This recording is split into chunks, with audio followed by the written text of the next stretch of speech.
All right, we are going to do day 1 of circumference.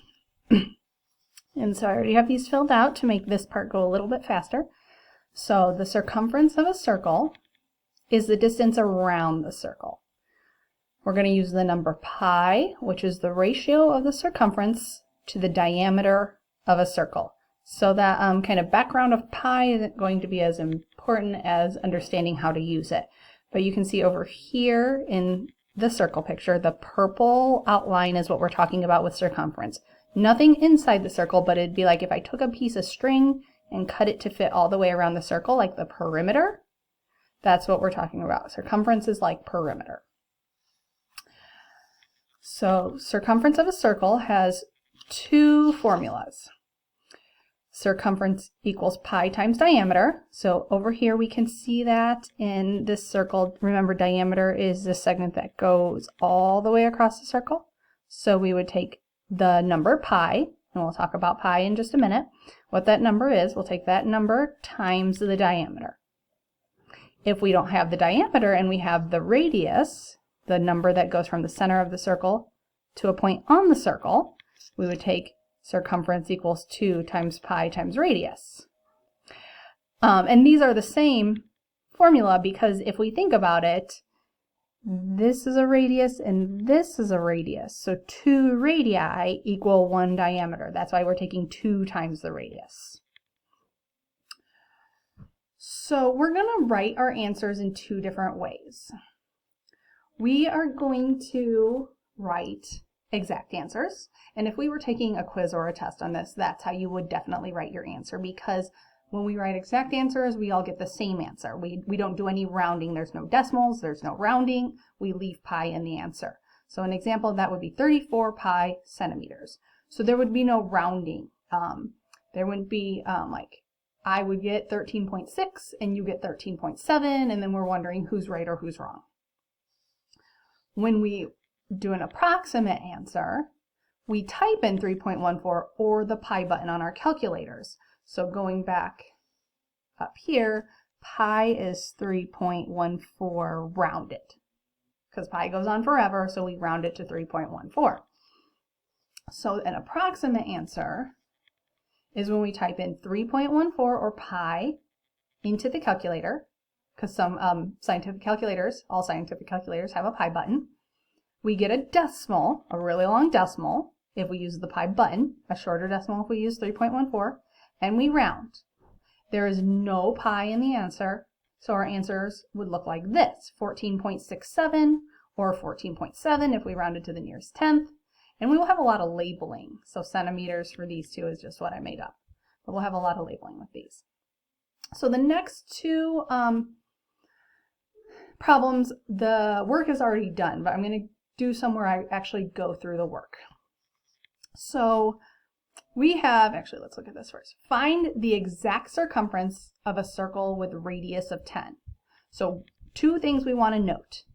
We are finding the exact, so our answer should look like this, and we have a radius of 10. So I want to use this formula. That'll be easier because I'm using radius. So I'm going to kind of cover that up. Our radius is 10. I want to use circumference equals 2 times pi times radius. So I'm going to plug 10. I'm going to take that 10, plug it in for radius. So that way it looks like this. 2 times pi times 10. 2 times pi times radius. And for an exact answer, I'm just multiplying the 2 times 10 to get 20. I'm going to leave pi in the answer because I don't want to have to round. I don't want to have to figure out the decimal. So 20 pi, and my unit is meters, 20 pi meters. Then for this one, we're going to find the approximate circumference of a circle with a diameter of 5.2. So in this one, we need to note that we're looking at approximate, so we're going to round, and we have a diameter of 5.2. So because we have diameter, this is the easier formula to use. Circumference equals pi times diameter. So if I look at that, diameter equals 5.2. I'm going to use this formula, circumference equals pi times diameter.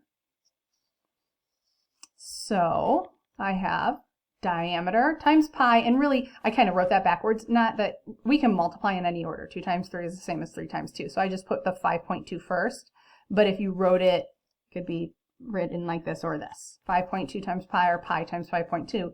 Either way, what we're going to do is this.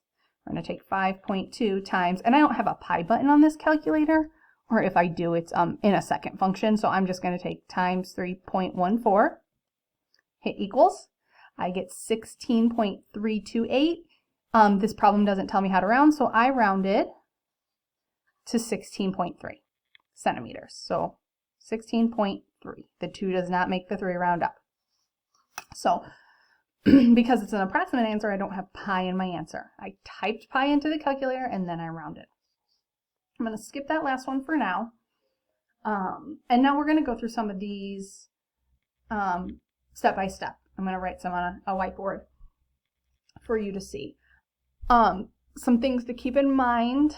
You will do IXL later in the week with circumference, and you just need to be really careful about whether it's asking for an exact answer or a rounded answer and where you're rounding to. So I'll point that out when we get to a couple of those problems.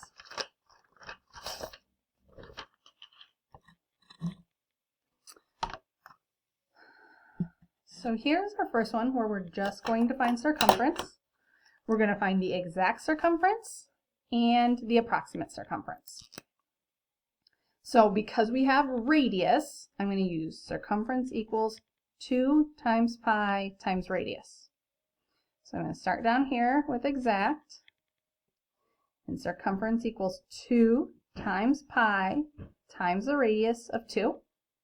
So remember, when it's exact, I leave pi in my answer and I only multiply the numbers together. 2 times 2 is 4. So 4 pi, our unit is yards. 4 pi yards. That's my answer. When I want to find approximate, I'm going to use this same formula because it's still the radius over there. Circumference equals 2 times pi times the radius of 2. So I still get that 4 pi, but now I can take that 4 times 3.14 and get 12.56. And I'm going to say 12.56 yards because that's what my unit is. However, because it doesn't tell us how to round, if I said circumference equals 12.6, because the 6 makes the 5 round up, 12.6 yards, that's correct also. Oh, you can't see that well. There you go. 12.6 yards is correct also. So either of those answers would be correct for this one because it doesn't specifically tell us how to round.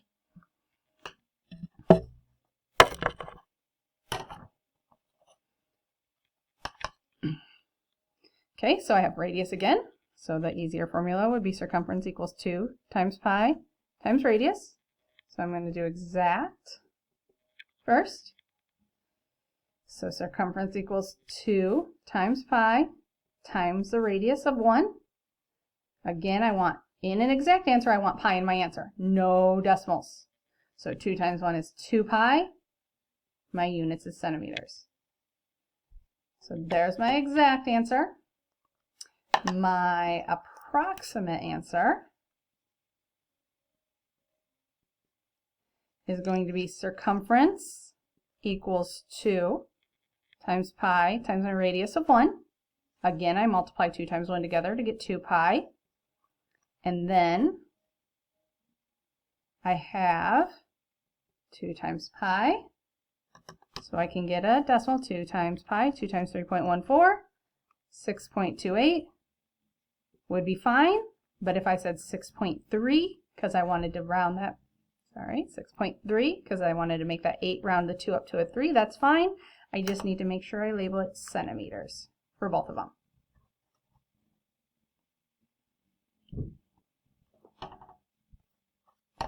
The next one is in words. We don't have to have a picture because if it tells us diameter is 14. Find the circumference. So I'm going to use this formula. Circumference equals pi times diameter because I have a diameter. It does tell me use 3.14 for pi. So if you have a pi button on your calculator and you're working in IXL, don't use the pi button. Use 3.14 because it tells you to. So I'm going to find exact, do circumference equals pi times my diameter of 14. And in an exact answer like this, all I have to do is switch them around. 14 pi. There's my exact answer. And then I label it in centimeters. Now, so remember, this is the exact answer. So I'm going to show you something. We've been doing kind of like some extra work, but really when I go to do my rounded, my approximate answer, all I have to do is multiply these two together. I have to do 14 times 3.14 to get 43.96. So circumference equals 43.96 centimeters, or 43. If we rounded that up, it'd actually be 44.0 centimeters. We rounded that to the nearest tenth. And so this is the approximate, the rounded answer. So you don't have to do two separate columns like I've been doing. And usually you're only going to be doing one at a time. I'm just showing you both of them for each of these. And one more. Last one. The radius of a circle is 9.7 meters. So we have radius, 9.7. What's the circumference? So because I have a radius, circumference equals 2 times pi times the radius. Use 3.14, not the pi button. And, there we go. And round to the nearest hundredth. So circumference equals 2 times pi times 9.7 is my radius. So I'm going to multiply 2 times 9.7 to get 19.4 pi. That is exact. I know it has a decimal in it, but look, we didn't have to round that at all. 2 times 9.7 is exactly 19.4. But this is a problem for my Excel that you're going to see eventually. So it says round to the nearest hundredth. So we really want the rounded answer. So we're going to take 19.4 times 3.14 and get 60. And it says nearest hundredth. So I'm doing 60.92. The 6 makes the 1 round to a 2. So 60.92 meters is my approximate answer.